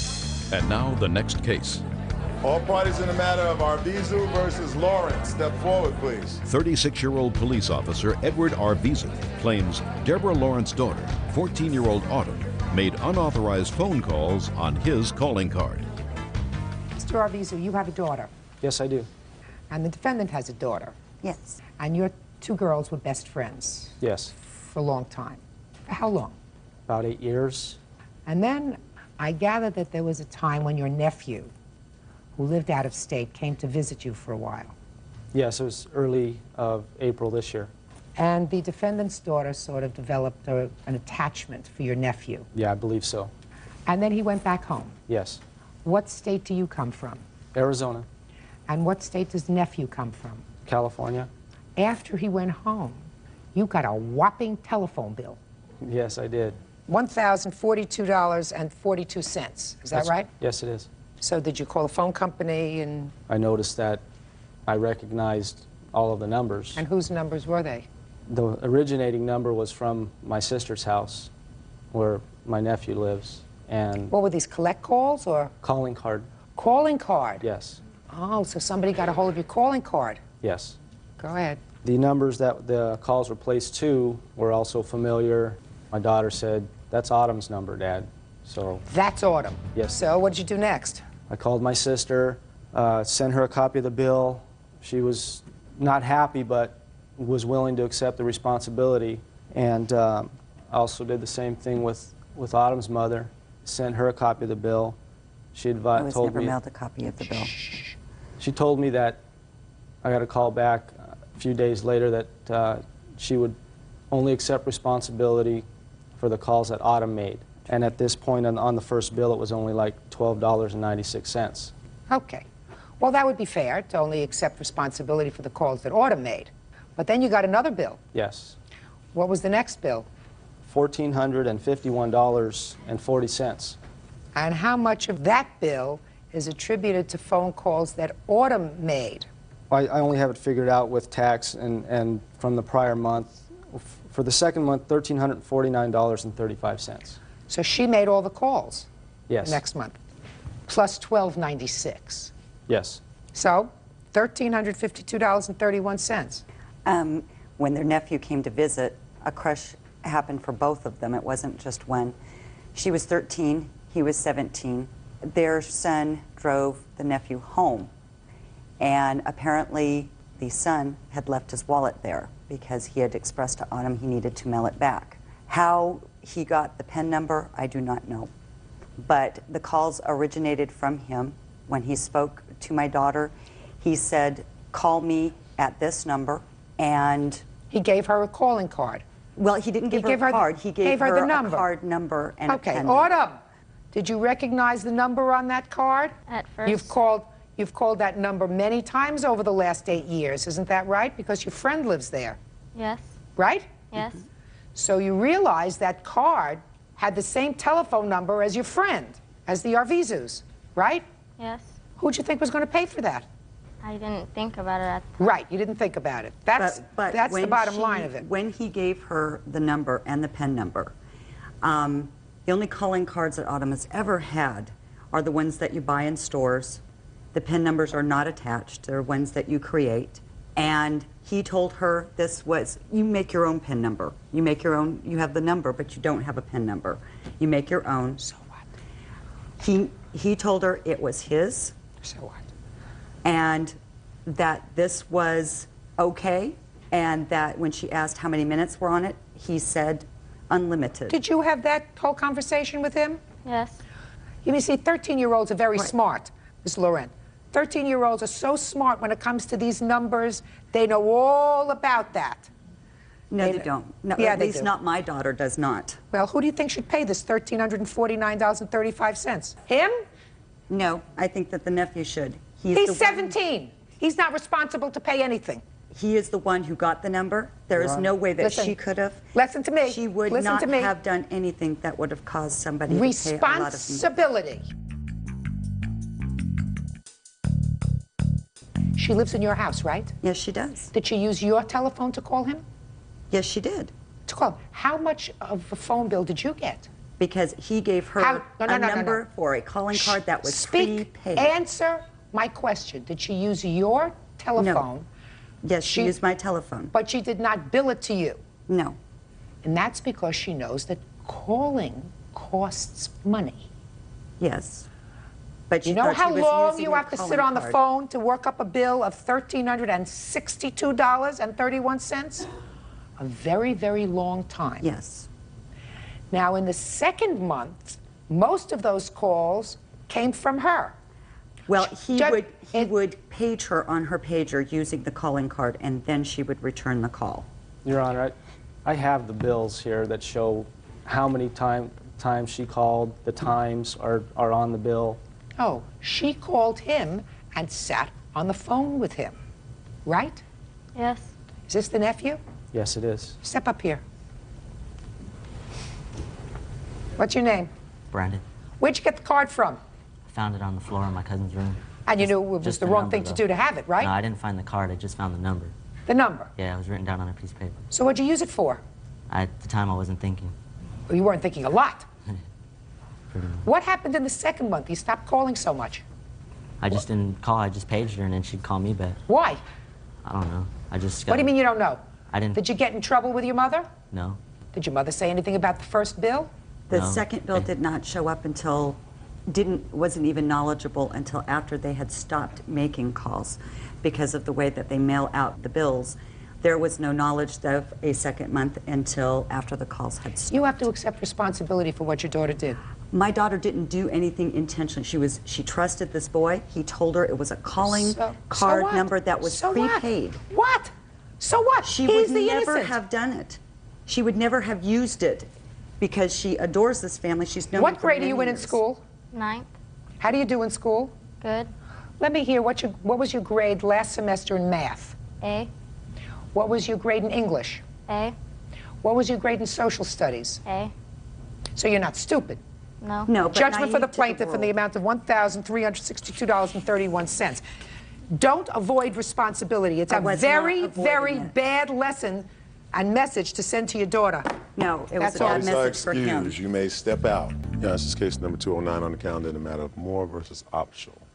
Parties have been sworn in, Judge. You may be seated. Ladies, have seats, please. Ms. Moore, it is your claim that the defendant assaulted you by biting you. Correct. After some sort of an altercation at a bar. Yes. So first tell me when this occurred. This incident occurred on June 15th of 2000, between 2:15 in the morning. Okay, where had you been earlier that evening? I was at a local tavern very close to my house. I had just gone in and was drinking a few beers when... What time had you arrived there? Between 10 and 10:30, I would say, that night. Okay, go ahead. The defendants came in and The defendant came in. Was she with other people? You said they came in. It was Tina Hall and Sarah Upsall. Had you known them from before that evening? I had not known Sarah. I had known Tina because I've had some previous problems with her in the past. What time did they come in? About 2 o'clock. I know that it was definitely after 2 o'clock because the bartender wouldn't serve them because she had already called last call. So they were not allowed any beverages. And that's in essence what the start fighted over was because Tina just walked up to my spot at the bar while I was shooting pool and stole my beer and started drinking my beer. And Your glass, shh. Your glass of beer? It was a mini pitcher. So you She saw just- Tina, that's this young lady. I saw both of them walk up. Tina sat in the chair that I actually was sitting in, and I said, "Hey, you're drinking my beer." And You said to Tina? I said to Tina, and she turned around and looked at me, and she said, "No, I'm not. Shut up." And one of the persons that was giving me a ride home had said, "Hey, look, you know what? This girl's a troublemaker. Let's just get out of here." I set my pull stick down, and we exited the bar. Did you have a car that evening? I did. And were you driving? No. Who was driving? I was getting a ride home from an older gentleman who was a friend of my mother's, and also another gentleman around the same age as me. So why didn't you drive home? Because I felt like I was too drunk. I shouldn't be driving. Okay, so you got a ride home. That's smart. Yes. And what happened? We exited the front door and began walking towards the parking lot. The defendants came out and were yelling and screaming that they wanted to beat me up, we're going to kick your butt, you told on us. What had happened, I found out the next day from the bar owner, was that they were caught drinking the beer and were kicked out and asked to leave because they were not served. So just at the time as they were making their way out of the front exit, the other man that was with us was making his way out of the rear exit, and they kind of met. They were yelling and screaming at him, "Where is she? We want to beat her up. We're going to take care of this right now." You heard them? I heard them. I was just getting into the car at that point. He walked in and got into the vehicle we were riding in and shut the door, and he rolled the window down in an effort, I guess, to kind of get the last word in or whatever. To say something stupid. Exactly. Yeah. And Sarah just hit him dead in the face. And That is... Shh. No way. Wait a second. Go ahead. From there, we couldn't believe it, and I was telling the driver, just go, take off, and they were either punching or kicking on the windows of the car, trying to break the windows. Whatever. We exited through an alley that was just off of the parking lot, and by the time that we turned onto the street, they were in their vehicle already following us. Did you go home? You being dropped off? I did not go home because I didn't want these girls to know where I lived, and I didn't want to have a fight with them. And they chased us around town for a good 15 to 20 minutes. But there came a time when you did go home? Yes. And what happened when you got home? Because that's where this incident took place. Well, the whole time that they were chasing us, they were yelling and screaming things out of the windows and stuff. And when we pulled up in front of my house, they, of course, came to a dead stop behind us. And the male on the passenger side, I was sitting in the middle of the front seat, he told me, "Just wait in the car, and I'll take care of these girls. We'll get rid of them." Both of the girls just kind of flew out of their vehicle and immediately started attacking him, beating on him, on his head and his face, and he did this kind of like football maneuver, I would call it, and he knocked them both down, and they got up, continued to beat on him. At one point, he actually... I don't want to hear from you yet. She is lying. Did you hear what I said? I don't want to hear from you yet. But she is just... I don't want to hear from you yet. I know. I don't like to raise my voice. You will have an opportunity to answer all of my questions. Okay. At one point, he actually had taken Tina by the shoulders and walked her to the vehicle, sat her in the seat, shut the door, and was about to do the same to Sarah. Tina got back out. They continued to beat on him. And that's when I made the stupid decision to get out of the car because I thought I was going to try to help stop it. And as soon as I got out of the car and I shut the door, Sarah was already approaching me. And I did not hesitate, and I began to beat her up. I had lost my temper by that point. And what happened? We had a knockdown, drag-out, rolling on the ground, beating each other fight. And what it came down to was I was getting the better of her, and she bit my arm to get away from me. At that point, the fight broke up, and I started to walk up to get on my front porch to go in my house. Just as soon as I turned my back to get on my porch, he flew down the stairs, told me to look out. They were both closing in on me, trying to continue the fight. And Sarah and I did continue again for probably another 5 minutes fighting. Okay, so am I correct, Miss Moore, that, I want you to answer my questions honestly, that when you got out of the car and the defendant came and, as you said, rushed you, you struck her first? Yes, I did. And that started the brawl? Yes. Okay. Now, Ms. Opsel, You're at the bar. Yes. There's some words passed between you. First of all, I did not even talk to Cindy. I was talking with the bartender. Okay. I did not drink her beer. Okay. There was some words passed. Now, what I want to know is, you left at approximately the same time as the plaintiff left. Yes. Who was driving? I was. You were sitting in the passenger seat? Yes, ma'am. Where do you live in relation to the plaintiff? I live in Wisconsin. It's over the bridge from her. So nowhere near the plaintiff? No. What were you doing at her house? I thought we were invited to an after-hours party. Well, explain that to me. Shh. Explain that to me. We were outside the tavern, and I thought Tina got invited because she knew them to this after party. Well, let's get a hold of Tina. Tina, come up and stand up here. Who invited you to a party? I don't know that I was even invited. We were just I going thought she was. Real cases, real people. Judge Judy. Cindy Moore says, after an argument in a bar, Sarah Opsel followed her home. Cindy claims a fight ensued, and Sarah bit her on the arm. You didn't know about any party? No, ma'am. So now, what made you think you were invited to a party? Because Tina knew these two, the plaintiff. What I'm asking you, madam, is what made you think, if Tina didn't know anything about a party, what made you think that you were going to a party? Because we got in the vehicle and we were following them. Well, my question is, what made you follow them? Because I thought we were invited to the party. What telepathic message had you received that you were invited to a party? Because she said follow them. Tina said? Yeah. Even she's laughing at you. She's not laughing. Even she's laughing at you. No, she's not. Tina said follow them. And that's all she said to you. Follow them. Is that what you're telling me? Yes. You are just...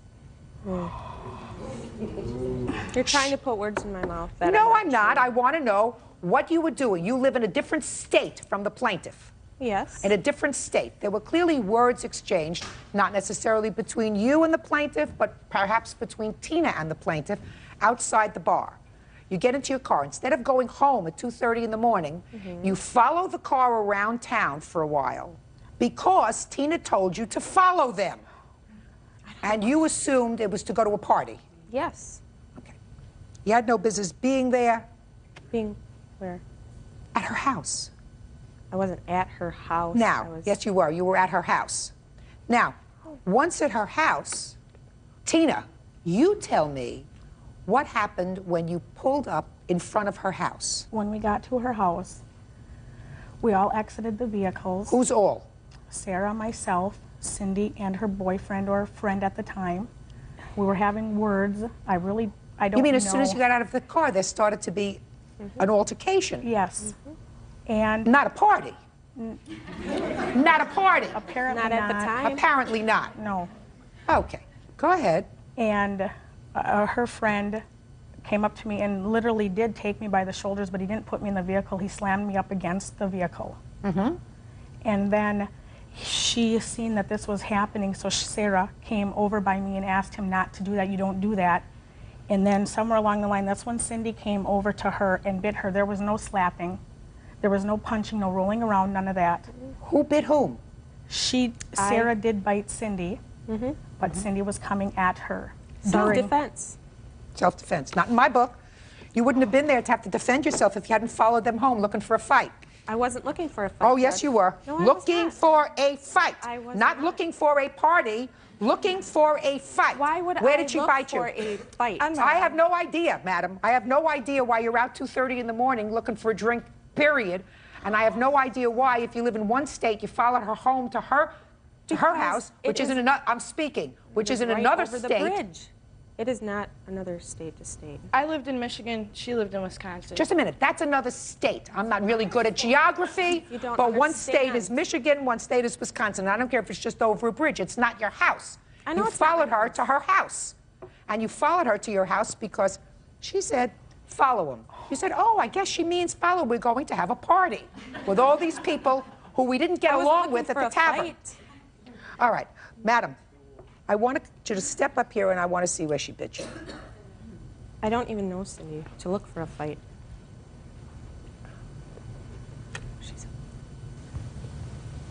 That's a good bite. Did you see a doctor? I did see a doctor. I have my medical reports here. Can I see it? As well as photographs that documented what the injury was like. Okay.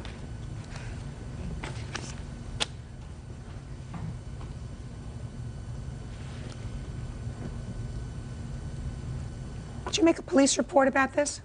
The police were called by a neighbor at that time. I tried very hard to get the report before I came. I wasn't able to do so, and the police treated it very nonchalantly. The police told me that Sarah had came in earlier, had phoned and said that I beat her up, and they just didn't really take the case I never very even talked to seriously the at all. cop about that. Yes. What the police actually had said that night was that they weren't there to witness anything, and there were two sides to the story, as is now. And No, there's only one side to the story. Well, Madam, at there's that only point- one side to the story. If you weren't... There are if you- always two sides to every story. No, that's what a court is for. Exactly. That's what a court is for. And but for the fact that you and your friend followed her to her house, this incident would not have happened. And you and I both know that you weren't following her to her house to go to a party. You were following her to her house because there was bad blood. When that started, I haven't a clue. But you precipitated this because they were on their way home. You weren't on your way home. You were on your way looking for trouble, and you found it. Judgment for the plaintiff in the amount of $3,000. That's all. Parties are excused. You may step out. She lied. If it weren't for Tina, none of this would have ever happened. Right. She did not lie. She did. You weren't even there. And now the next case. All parties in the matter of Anderson versus Liebler, step forward, please. 22-year-old homemaker Shauna Anderson is suing her ex-boyfriend, 21-year-old clerk Caleb Liebler, for an unpaid loan for bail. Caleb says he paid her back. Miss Anderson, the defendant was a former boyfriend of yours. Yes. There came a time when you were angry with him about something, and according to you, you knew that he had stolen something. Yes. A stereo, a car stereo. And in order to get back at him, you told the person from whom he had stolen the stereo that he stole the stereo. Is that right? It wasn't really to get back at him. I knew the person. And a little bit of everything. Yeah. You weren't being a good Samaritan. No. He was arrested. Yes. And you felt a little bit guilty, so you decided you would help him out and bail him out. Yes. The bail money was $500. Yes. Then, according to you, he asked you if he could use that bail money to pay his lawyer. Yes. You said, okay, but Yes. it's a loan. Yes. Now, you, Mr. Liebler, acknowledged that it was a loan. Yes. Your defense is that you paid her back. Yes. Okay? So now we have the facts, and now you have to show me how you paid her back, right? Yes. When did you take the $500 and give it to the lawyer? What date? Sometime in April. April of 5th. 2000. Of 2000? Of 2000. This case is 14 months old. When did you pay her back? I paid her back from that point on until I left for jail at the end of August. How did you pay her? I paid her in... Now look at me. Don't look at I'm the sorry. sky. I paid her back in payments. We worked together at Friendly's. We lived together. From April until August? Earlier than that. He did not live with me. I lived with her Don't in that speak. residence from February until May. When did you start paying her back? After you I separated? started paying her back after I left. After you left the house? I went back home, still working with her though, at Friendly's. We ended up getting back together. Okay. I did not move back with her. I stayed at home, but we were together. You saw each other? Right. Fine. And whenever she needed money on the weekends, she'd come up to me saying, "You owe me money. I need money this weekend. I'm broke. Can I get paid? You know, can you give me something?" So I would give her $60, $80 here and there. She does not have a license. She doesn't have a car. Don't go into extraneous stuff. I'm You not. would give her $60, $80. I'm not. You have to tell me when. When? On weekends, Fridays, Saturday nights. May Like, 2000. I don't want to hear from you now. It's up to him to convince me that he's paid you back. So I have weekends, $60 or $80. Yeah, from correct? the end of May through June, on weekends, Friday, Saturday nights. She comes up to me at work. I want to go to a rave. I want to go to the club. I want to go out this weekend. I have no money. Do you have something for me? Would she even ask me for a receipt, but I'm being at work. I'm a cook. I'm greasy and stuff like that. I'm not going to take a receipt and stuff in my pocket. So I just never asked for a receipt. I would give her money on weekends. She lived a half an hour from her job, so there was certain times where I'd actually give her money for hotel rooms to stay in so she did not have to drive back up to Saratoga, to go home. Because she doesn't have a car. Sometimes we'd work until 2 o'clock in the morning. I paid for hotel rooms just for her to stay in. You stayed in them too. Right. Right? Sometimes. All the time. Not all the time. Miss Anderson, we stop doing the weave dance and keep your mouth closed until I ask you a question. Okay. Do you understand? Yes. What else, Mr. Liebler? What else? I'll have to say that while I was living with her, there was many expenses. No, I'm not talking about before. Before May, I'm not interested in. I gave her money, handouts, whenever she needed it. Handouts is not the return of a loan. But that's what it was in terms of. That's what she'd bring up. Just a She'd bring up, you owe me money. Mr. Liebler, you added in this pot motel rooms that you paid for that you also stayed in. No, not all the time. Yeah. How many times? I'd say twice. I'd say at least twice. At least twice, maybe 3 times. No, twice. Well, get a receipt. Judgment for the plaintiff in the amount of $500. Next time, get a receipt. Parties are excused. You may step out. Yeah, this is case number 226 on the calendar in the matter of Stouch versus Stalling. Parties have been sworn in, Judge. You may be seated. Sir, have a seat, please. Mr. and Mrs. Stouch, was this a first wedding for both of you? First for him, second for me. According to your complaint, you booked the defendant's hall for your wedding. Correct. You were unhappy with what you saw when you finally saw it, and you want her to give you back all kinds of money, including a whole bunch for your aggravation. Yes. When was your wedding scheduled? August 11th. And when did you book the defendant's hall? Right around June 5th. Where is the defendant's hall located? In Eureka Springs, Arkansas. And where were you living? Kansas City, Kansas. Why were you getting married in Arkansas? Well, we've learned a lot about Arkansas, about Eureka Springs, a nice little village, and... How far is it from... It's 5 hours, but there's a lot of wedding chapels in Eureka. So you mean you were schlepping everybody out there, this 5-hour drive? Yeah, a lot of his family and friends are from the area. That's what I'm getting at. So a lot of your family was actually there already? They were within 2 hours away. Okay. And you booked the place sight unseen? Over the internet, we found it. Over the internet, but sight unseen. You never went to look at it? Right. You never went to look at it? You never had any of your family or friends who live in Arkansas go to look at it? No, my family is 2 hours away from Arkansas. That's okay. A 2-hour trip. Which family? You have parents, sisters, brothers? Sisters, brothers, and So you say to your brother or your sister, do me a favor, take a ride up to this place. I saw it on the internet. You know, I think it's a nice place. I'd like you to take a look at it and make sure it's, you know, what we think it is. All right. So you went to look at the chapel how much before the wedding? We showed up a day before the wedding. We had no reason to believe that it wasn't going to be a nice place. The pictures on the internet shows us it's nice. We're not supposed to just assume that it's a dump. Well, that's what you found. According to you, you found that it was a dump, right? According, yes, but the internet pictures were totally different. How much of a deposit had you given her? A $200 deposit. And she was supposed to provide other things as well. Food, right? She supplied food. Cake? Cake. Now, you got there a day before you saw this place, and it was, according to you, a dump. Very much so. So what'd you do?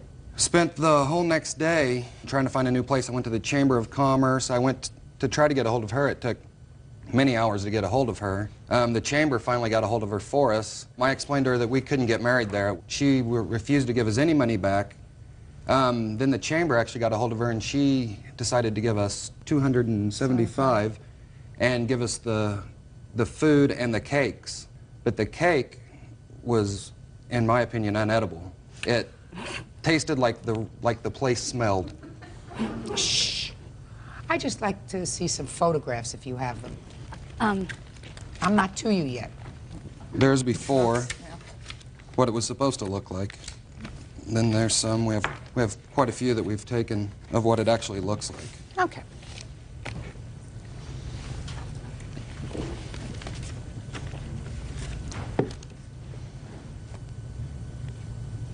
And if you'll notice, the floor is completely destroyed. And on the internet picture, it looks like the floor is brand new. This is the picture that you're showing me of what the inside of the chapel looked like on the internet, Yes. right? Do you have this picture? No. Well, and I can't tell what it looked like, what this picture looked like. Do they have a picture of it being destroyed, the floor being destroyed? Yes, we do. They have pictures of the floor looking a little bit seedy, but That's where we have to stand when we were getting married. That doesn't impress me one way or another. One are outside pictures and one are inside pictures. Correct. So let me understand this. You gave her a $200 deposit. Yes. She gave you back $275, right? Correct. She gave you all the food, right? Correct. So what do you want? We paid more than $275. We didn't pay just a $275 deposit. Well, what did you pay? Yeah, the total was $857.53. We also had to come up with another $857 to get married somewhere. On a last minute. That day, we had to find another place to get married. There was no way we could have got married there. Based upon the pictures that you show me, I don't see that there's any way that you couldn't gotten married there. Would you have gotten married there? I don't know. I can't tell from your pictures, sir. Look at the outside. There's beer bottles outside. I'm not talking about the outside. I'm talking about the inside. Well, the outside has a lot to do with it. Listen Beer to me. You're bottles. talking, hey, don't speak to him. I'm sorry. You're talking about misrepresentation. Do you understand? You're talking about misrepresentation. You showed me a picture on the internet, this photograph. Correct. So what I asked you is, show me this picture of what this area was when you arrived. You don't have that picture. So I cannot make a judgment as to whether this picture misrepresented to you what the place looked like. You got a responsibility. Listen, I made a lot of weddings in my life, got a lot of kids, and I got married a couple of times myself. I never chose a place to get married based upon a picture. Never. Real cases, real people. Judge Judy. Tony and Nicole Stouch say they rented Sherilyn Stallings' wedding site via the internet. The Stouches say the location turned out to be a dump. Now, if she gave you $275 back in cash, plus she gave you all the food for the wedding. There's no way we could have came up with the food and the cake. We had to take the food. We didn't want the food. We had less than 24 hours left. Did you have other people cater the wedding? No, she was So in you charge of used catering. that food to feed your people. If we didn't use that food, we would have been out food and cake. We had to use that food, yes. we So did. you used it. That's what you Yes, used to feed but your... it was awful. I've been to weddings where the chicken was rubbery myself. That doesn't mean that the people sued them. He works evenings, I work days. There was no possible way to even, I mean, we couldn't have done it. Let me explain something to you. That's your responsibility. It's also her responsibility to have a website that the pictures and her place looks like. I mean, That's your responsibility. You're planning a wedding. Some people may like to plan a wedding in a dungeon. Some people may think it's kinky. Some people like to get married jumping out of airplanes, holding hands with a rabbi. Right? Not my thing. Some people like to get married at the top of a roller coaster. They think that that's interesting. It's not my thing. You were charged with the obligation of choosing a place. You chose this place based upon this picture. And based on talking to her and telling us how nice it was. Right. Well, what is she supposed to say? She's supposed to say it's not nice? Well, it's not nice. That's your fault. Send your sister over to the place and say, listen, we're contemplating doing this place. Do me a favor, take a 2-hour ride. I want to make sure that this place, the whole place, is similar to this one picture that I saw on the internet. You didn't do that. Every What are you internet site- complaining about? You got married. You had your family and friends there. You had food. The food wasn't great. You know what you do when you do a wedding? You go to the place and you say, this is the place? Good. Now I want a tasting. You're going to supply the food. I'd like to taste whatever you say that you're going to provide so that I can select a menu. That's what people do. If you're doing this thing over the phone, you run certain risks. You had opportunities. You work days, you work nights. I'm sure that both of you don't work 7 days a week. 6 days. Well, that's not 7. On the 7th day, you travel. If it's so important to you to see what the place looks like and to select the menu, you get in the car and you go there and take a look to see what it's about. You don't come in kvetching later that the place didn't look nice when I got there. Listen, you got married, be happy. Goodbye. Case is dismissed. All right, excuse you, may step out. The Miracle Mansion is not the place to get married. I'm not ashamed of my building. My wedding was pretty much ruined. And my website pictures are accurate. It was awful.